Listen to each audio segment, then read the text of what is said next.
वंदे मातरम। नमस्कार, बहुत बहुत स्वागत करता हूं आप सबका अपने YouTube channel digital Hindi teaching में। आप इस चैनल को सब्सक्राइब करके घंटी का बटन दबा लें ताकि आपको आने वाले हर वीडियो का नोटिफिकेशन प्राप्त होता रहे, आपको हर वीडियो मिलता रहे। चलिए अब वीडियो को लाइक कर दीजिए और अब हम शुरू करते हैं आज का वीडियो। हम पढ़ रहे हैं पीपीटी के माध्यम से कक्षा 8 की हिंदी पाठ्य पुस्तक वसंत, और आज के इस वीडियो में हम अध्ययन करने वाले हैं पाठ 10 कामचोर। इस कहानी के अभ्यास प्रश्न पाठ हम पहले पढ़ चुके हैं, तो चलिए शुरू करते हैं इस पाठ के अभ्यास प्रश्न। देखिए, सबसे पहला प्रश्न, कहानी में मोटे मोटे किस काम के हैं, किनके बारे में और क्यों कहा गया है। ये वाक्य किसके लिए कहा गया और क्यों कहा गया था, कारण क्या था। यह घर के आलसी बच्चों के लिए कहा गया कि ये मोटे मोटे बच्चे किस काम के हैं, क्योंकि वे हर काम के लिए नौकरों पर आश्रित रहते थे, स्वयं कुछ भी काम नहीं करते थे। वे अपने माता पिता की निगाहों में खा पीकर मोटे हो रहे थे, काम कुछ नहीं कर रहे थे, पड़े रहते हैं और खा पीकर मोटे हो रहे हैं, इसलिए कहा गया कि मोटे मोटे किस काम के हैं। ये खा खाकर मोटे हो रहे हैं, काम नहीं करते हैं। दूसरा प्रश्न, बच्चों के उधम मचाने के कारण घर की दुर्दशा, क्या दुर्दशा हुई। बच्चों ने जो उधम मचाया, हम काम करेंगे, तो किस प्रकार से काम किया और उन्होंने घर का हाल क्या कर दिया। तो किस प्रकार से उन्होंने काम किया और घर का हाल क्या कर दिया, कैसी दुर्दशा कर दी। बच्चों के उधम मचाने के कारण घर में ऐसा लगने लगा कि तूफान आ गया हो। घर के बर्तन इधर उधर बिखर गए, सारे घर में मुर्गियां और भेड़ें खुलकर इधर उधर घूमने लगी। घर में कीचड़ हो गया, नल पर गए तो वहां पर पानी, किसी के बर्तन में पानी नहीं आ रहा, धक्का मुक्की करने लगे तो कीचड़ हो गया, जिससे दरी सनकर गीली हो गई, दरी कीचड़ में भीग गई, कीचड़ हो गया दरी में। घर में पड़ी सब्जियों को भेड़ें खा गई, भेड़ों को खोला तो भेड़ें आई और भेड़ें खा गई। तीसरा प्रश्न, या तो बच्चा राज कायम रख लो या मुझे ही रख लो। अम्मा ने कब कहा, ये बात क्यों कही और कब कही, इसका परिणाम क्या हुआ, इसका प्रतिफल क्या मिला, क्या परिणाम आया इसका सामने। जब अम्मा ने कहा ना कि या तो बच्चा राज कायम कर लो या फिर मुझे जाने दो, या तो मुझे रख लो या बच्चों को रखो। यह अम्मा ने तब कहा जब बच्चों के घर में उधम मचाने से भूचाल आ गया, तूफान आ गया, घर की दुर्दशा हो गई।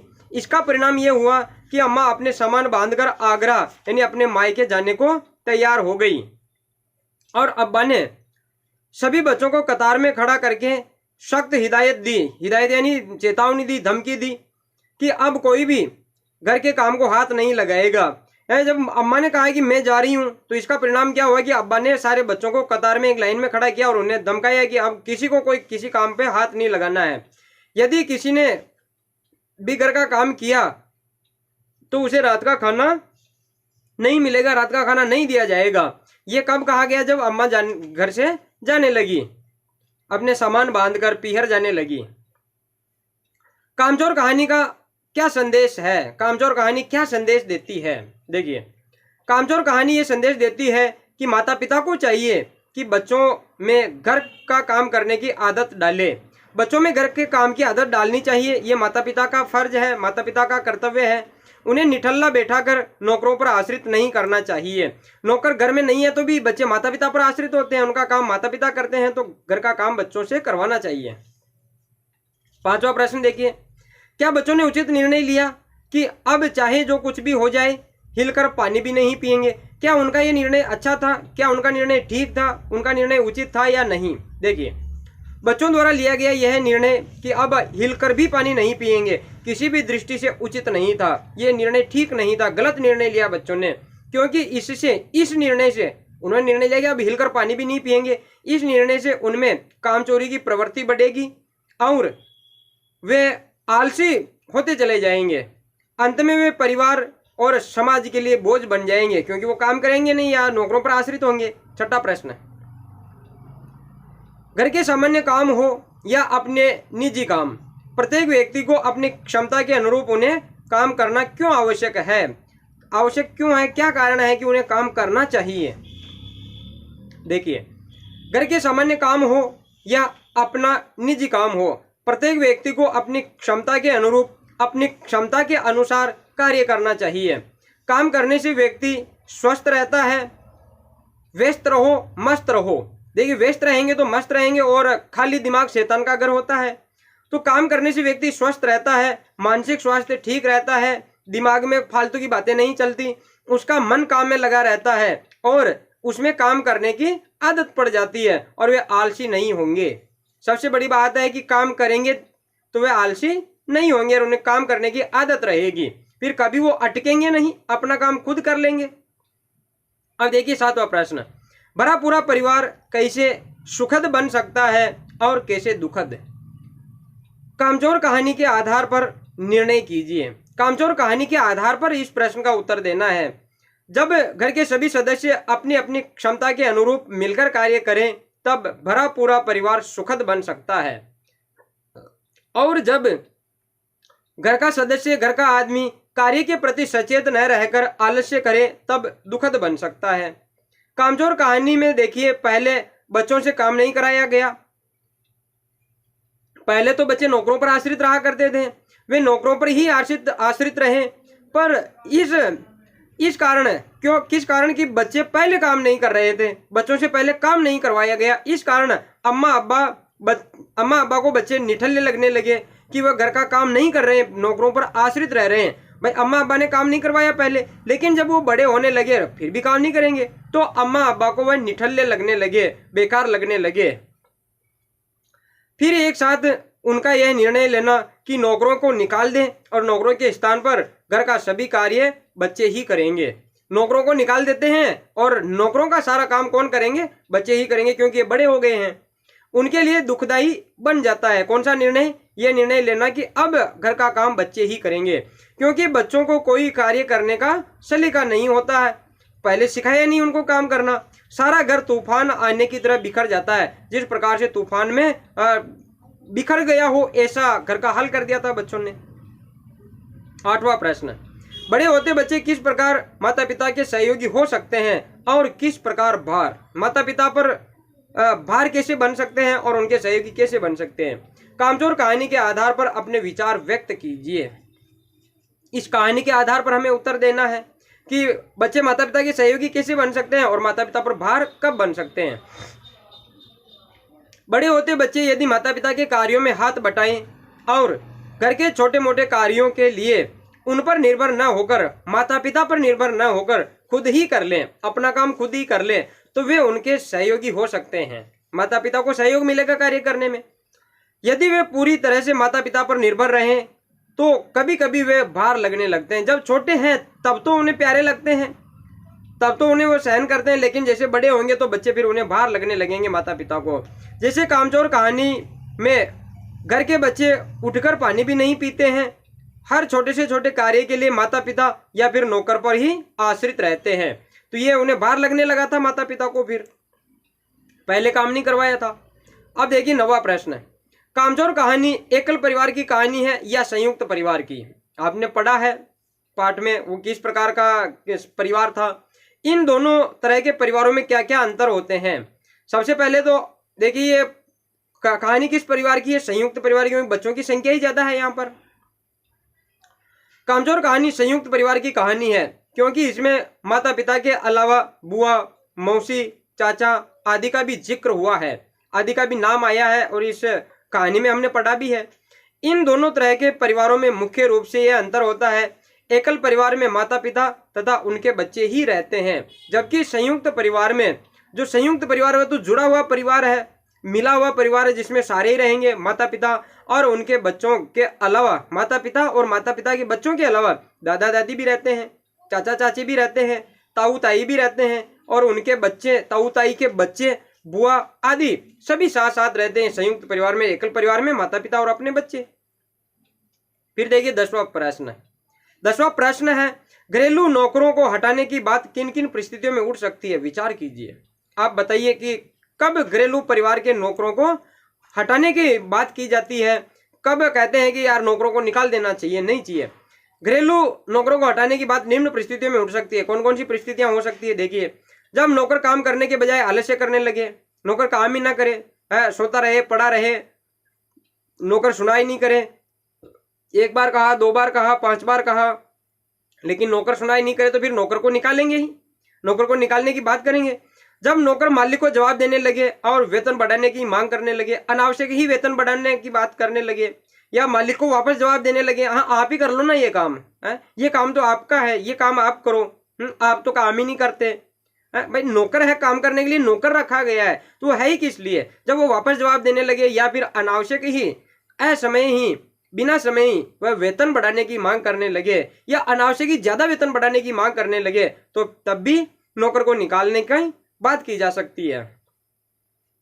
फिर देखिए, घर में चोरी करने लगे या अधिक छुट्टियां लेने लगे, नौकर ऐसा कि घर का सामान ही ले जाने लगे, चोरी करने लगे, तब भी नौकर को निकाला जा सकता है। या फिर आवश्यकता से ज्यादा ही छुट्टियां लेने लगे, महीने में 10 दिन छुट्टियां, 15 दिन छुट्टियां रहने लगे, 15 दिन फिर मालिक को खुद ही काम करना पड़े, तो फिर क्या मतलब।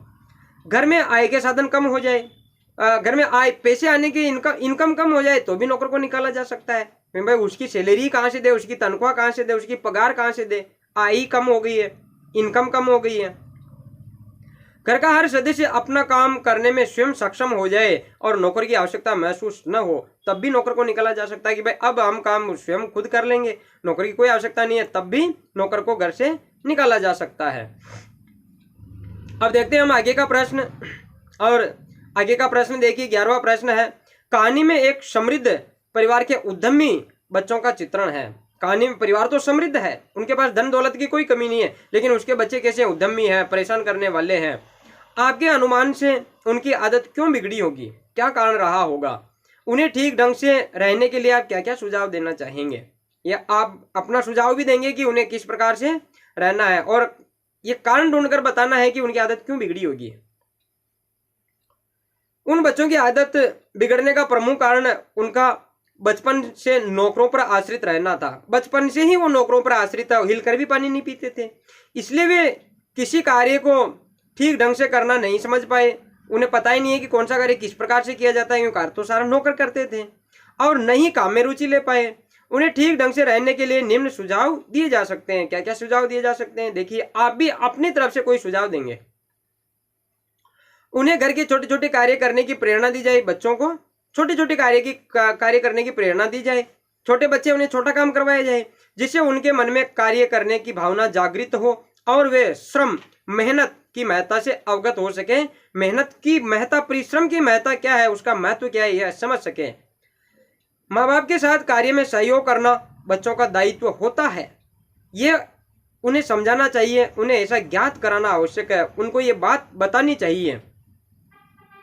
आलस्य और कमजोरी से उत्पन्न शारीरिक दुष्प्रभावों से उन्हें परिचित कराया जाना चाहिए। भाई पड़े रहेंगे तो शरीर ही अकड़ जाएगा, काम करेंगे तो शरीर स्वस्थ रहेगा, बीमार नहीं होंगे, ये फायदे उन्हें बताने चाहिए।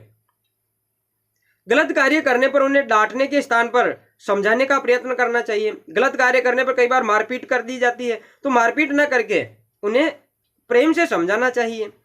कार्य करने के प्रति उनका आत्मविश्वास बढ़ाना चाहिए। अगर वो नहीं कर पा रहा तो उसे हौसला अफजाई करें उसकी, हाँ अरे आप कर सकते हो, भैया तुम कर सकते हो, हाँ बेटा तुम ये काम कर सकते हो, थोड़ी सी मेहनत करो, थोड़ा सा इस प्रकार से करो। उनका आत्मविश्वास बढ़ाना चाहिए, उनकी हौसला अफजाई करनी चाहिए, उन्हें प्रेरित करना चाहिए। उन्हें मिलजुल कर कार्य करने की प्रवृत्ति का विकास किया जाना चाहिए। अकेले न, सब मिलकर एक साथ काम करें तो काम सरलता से हो सकता है। कार्य करते समय यदि कोई मुश्किल आ जाए